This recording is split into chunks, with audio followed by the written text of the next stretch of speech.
it's no longer a mystery where these fighters came from and where the arms and finances came from for the struggle in West Africa. So the link between stability in West Africa, stability in the Maghreb, is one which is necessary for the fight against terrorism. And in the wider context, with all of these outrages taking place in various parts of Africa, is this the time for the Security Council, taking on the thought that has just been thrown out by President Macky Sall, is it the time for the Security Council to commit itself to winding down peacekeeping operations in Africa? I would have thought that this is the time when the Security Council would rather increase its presence in the search for peace on our continent. And this is not the time. What are we going to be talking about? Saving pennies and being, the English expression, penny wise and pound foolish. That cannot be the position of the global community as far as terrorism and stability in Africa are concerned. And these linkages between what's going on in our place, what's going on in North Africa, and the Maghreb, these are direct linkages that must concern all of us, and therefore underline the need for a large coalition of forces in the world that see the stability of West Africa, the stability of the African continent as an essential ingredient in world peace and security as well. My hope is that when these matters are being commentated upon in the European media, that perspective is always present. I think there are two or three basic things that unites all of us. One is the critical role that France has played in the struggle against terrorism in the Sahel and in West Africa. And it has entailed considerable human and financial sacrifices on the part of France. But it has been welcomed because we are looking at the struggle against terrorism in West Africa as a common fight. It isn't just a fight for us in West Africa. It's an international situation, and we have to look at it in the context of a broad response, like we've seen elsewhere in the world in the fight against terrorism. West Africa is no different. But clearly, the political circumstances in Mali today have made it necessary for the French and European partners to rethink the nature of their involvement and assistance in the fight against terrorism.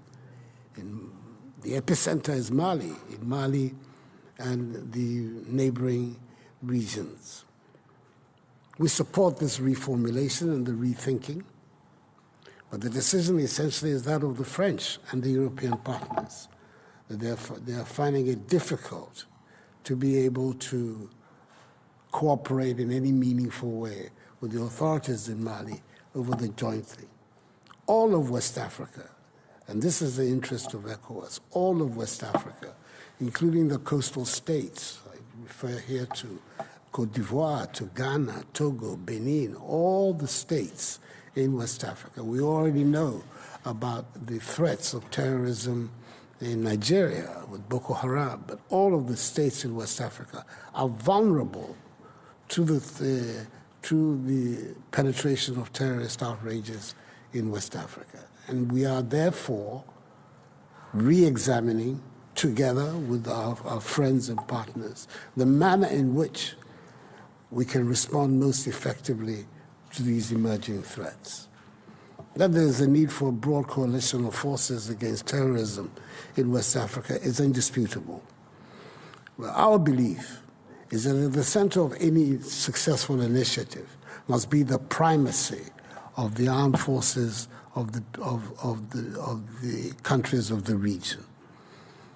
What the French and other European nations can bring by way of assistance has to be assistance to our forces who are engaged in the fight against terrorism.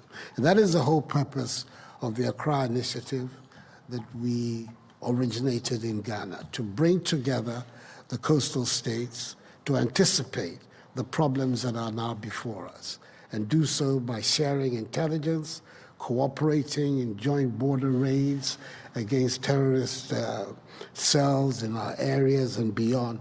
And now looking at, again, at the possibility of what other options are available to us in the Accra Initiative and within the broader ECOWAS community as to how to confront this menace. It cannot be that having been chased out of the Middle East and Afghanistan, that the terrorist elements will find permanent home in West Africa. That cannot be the case. We have also to be resolute in making sure that the future of our nations are free of these terrorist and violent extremists.